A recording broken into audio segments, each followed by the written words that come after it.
So,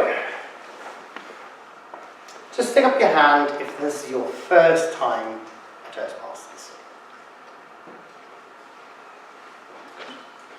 Now, I remember my first time at Toastmasters.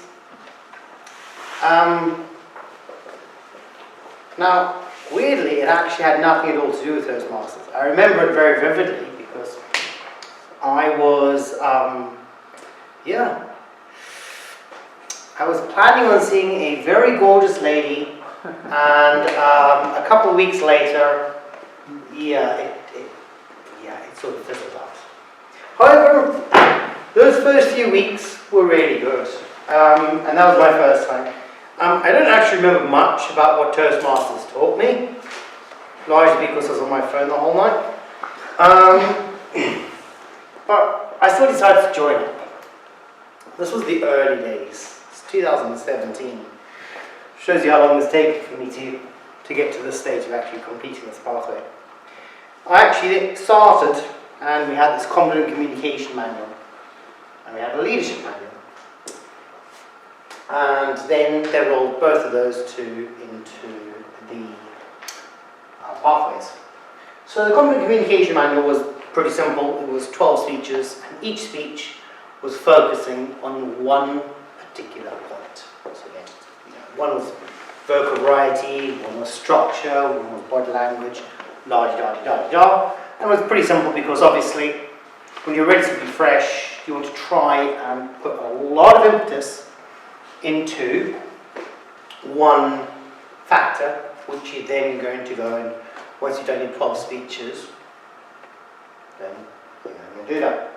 Then they put this pathways thing in, and I look at it, and I thought,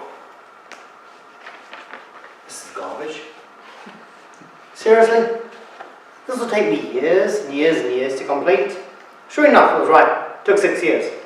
But that was because we had COVID. I think for some of you, you can probably manage to get done in 3 or 4. And if you're really willing and you're really going to put that impetus and you're really going to put that focus in, you're going to take accountability for everything, then you can probably do it in less. But hey, it took me a long time. But what have I learned?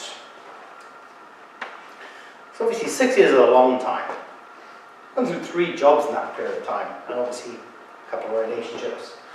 So what have I realized were my weaknesses, and what have I realized my strengths are?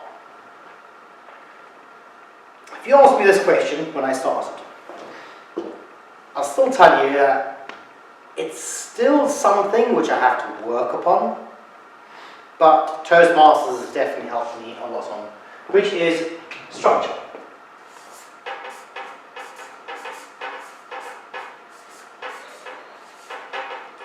What I would have said,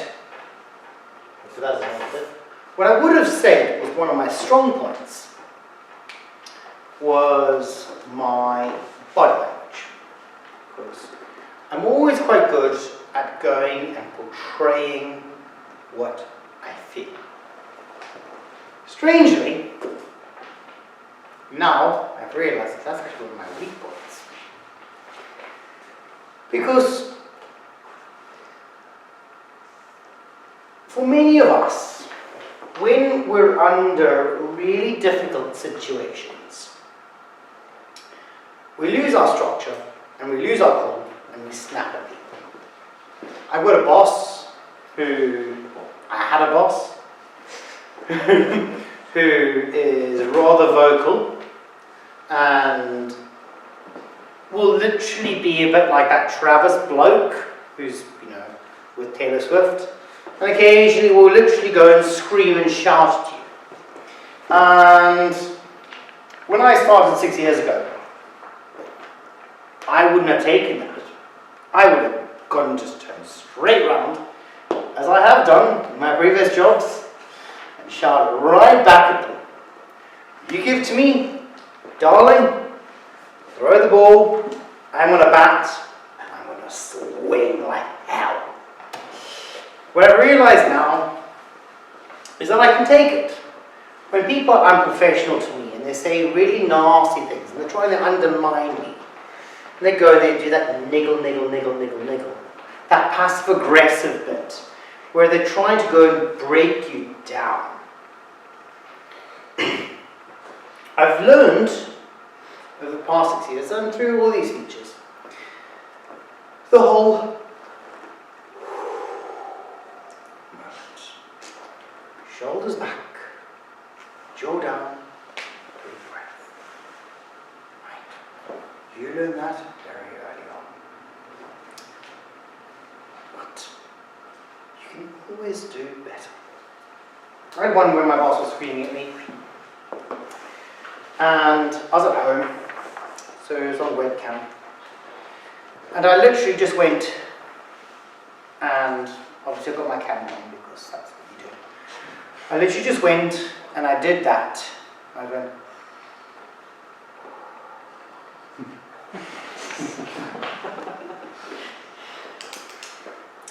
Now, unfortunately, when someone's trying to undermine you and you do that, then, well, you've pretty much lost everything. You know, your body language is pretty much crap, right? And that's what I've learned so far. Through improving my use of space, improving my ability to go and judge the audience. That is really what has been done. In fact, that I would say was what really made me a better speaker. A while back, for new people, you'll find out later, for those existing people, you get 10 topics. And I went to the regional conference and I got a question. It was the 10 topics question, which is, what would happen tomorrow to change your life? Now, if I had a group of 15-year-olds, I would have said, win the lottery! Because obviously, when you're 15, money's everything. Nothing else really matters. As you get older, what does become more important is relationships.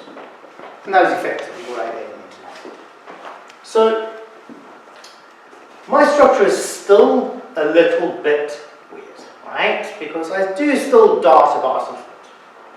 And especially when I'm really under pressure, I have that failure where I feel that I need to deliver the answer, because I still feel that by sometimes going and taking a step back and a breather, I feel that I'm not actually answering the question. I feel that I'm dodging it a little bit. And I've come across people who actually think that if you take 30 seconds to go and sum up the answer, then you're not telling the truth. I've come across those people before. Now, you're going to come across these people in life. And unfortunately, there is no nice way of saying this, but screw them. You can't be everybody's cup of tea. And if you were everybody's, you just can't. Basically, you can't make everybody happy. But the thing is that by going and taking a few of your seconds back, in order for you to then go and formulate a concise, structured answer, which is what I encourage everybody to do. If you ever come up here on stage, take that time to go gauge your audience, work out how is what I am going to say, how is it actually going to land on you? Because it's pointless what I say. It's how it matters to you. It's working out that empathy. It's working everything out. It's, you know, it's one of those things which people fail to truly and utterly understand. And I'll give you a very good answer, why, afterwards. But how you make people feel is far more important than what you do. And I'm going to sum this up very simply, which is